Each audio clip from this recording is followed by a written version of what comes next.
Delvaraine Rowe has been named a 2024 30 Under 30 Caribbean Emerging Leader by the Institute of Caribbean Studies in Washington, D.C.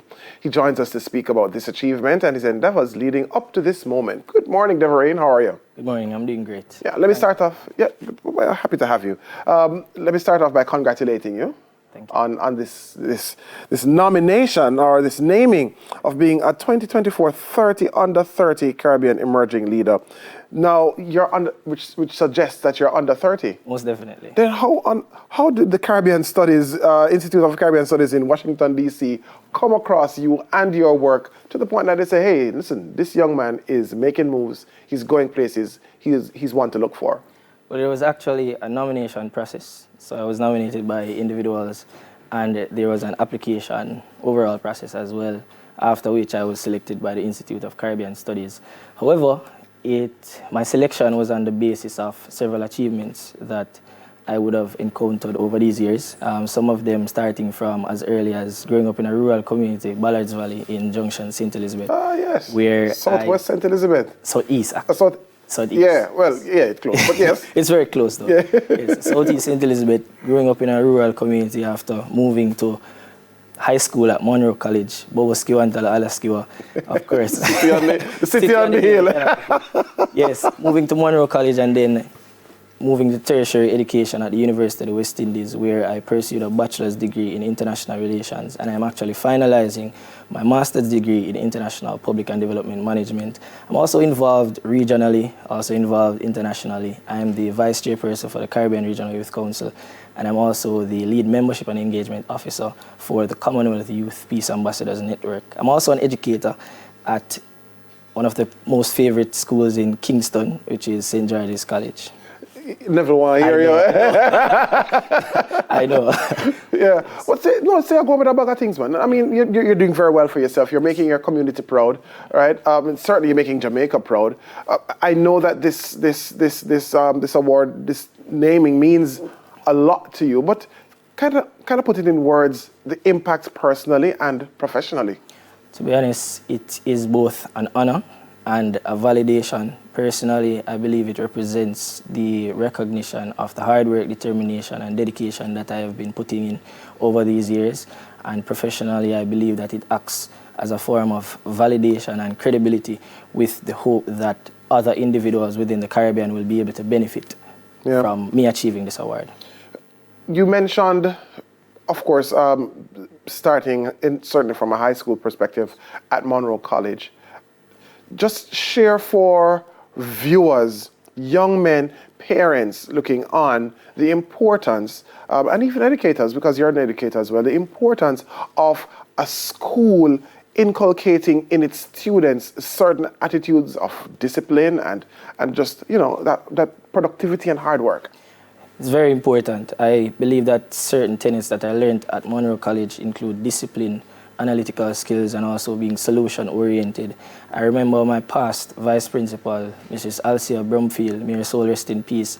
She always reiterates a point in her devotion where she mentions a quote that Monroe men should be young men of honor, pursuing excellence and always leading by positive example. And I believe that this quote has resonated with me throughout my entire life. Mm-hmm. At the University of the West Indies, I also received important attributes through my various degree programs of international relations and also international public and development management, which exposed me to global issues, why countries act how they act, why even countries go to war. Mm-hmm. Yeah, and you speak of that too, so let's kind of go down the path of the fact that you're an educator doing sociology and Caribbean studies, and those two areas in terms of learning to teach those topics and also working with students through various problems. How has that influenced you? To be honest, it has had a great influence on me, but one of the most important leadership trait that it has taught me is empathy, because oftentimes we are in the classroom setting and we might see a student is absent from school for like 2 to 3 weeks, and automatic response to this narrative is that we should be hard on the student, but getting an understanding from that student, we can have a clear understanding that the student is facing many issues at home, so there are many other factors that are at play that we are not seeing on the forefront. Yeah. that bit about empathy is extremely important. How would you encourage leaders, for example, policymakers, because you're heading in that direction, to employ empathy when giving consideration to new policies, new laws, the directions for the organizations and even the countries they lead? To be honest, there has to be a balance, because oftentimes the people themselves might not even know what they want specifically. However, there has to be consideration made for the people of the country. So we're always about getting an understanding of certain situation, assessing all parts that have to play in this process, and then making a conscious decision. Yeah. How encouraged are you for the future of Jamaica based on the young men that you teach, and through your own experience across the different organizations with which you're connected?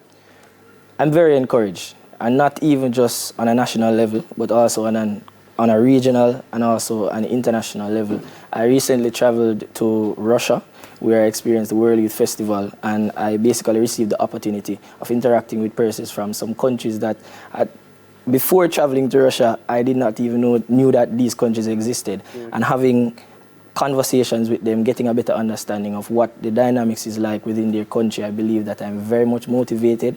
And it also requires individuals to not stay by the sideline. You have to go on the field and you have to partake in the play, because it's very important for us to step up, and that is what I believe in, and that is what I'm doing right now. 30 under 30 Caribbean emerging leader.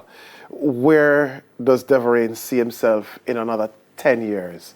What will your influence on Jamaica and the region, probably globally, be? I'm thinking representational, or I'm thinking a part of the Senate, to be honest. But I'm taking it in small steps, because my favorite quote is, see it big, keep it simple. And that is what I try to epitomize right across my life. See it big, keep it simple. I absolutely enjoy that. Listen, you've done so much for, again, your community, for yourself. What's your word? I'm going to leave you now with a word of encouragement for young people who probably are struggling about what they want to go, which direction they want to go in, and so on. What are you saying to them this morning? My word to young people is to be curious, be persistent, and never underestimate the power of education. That is my word. Be curious, be persistent, never underestimate the power of your education. Words there from the Caribbean emerging leader, 30 under 30 Caribbean emerging leader, Delvaraine Rowe. We discussed the 2024 Atlantic hurricane season right after these messages, so stick around, please. 1, 2,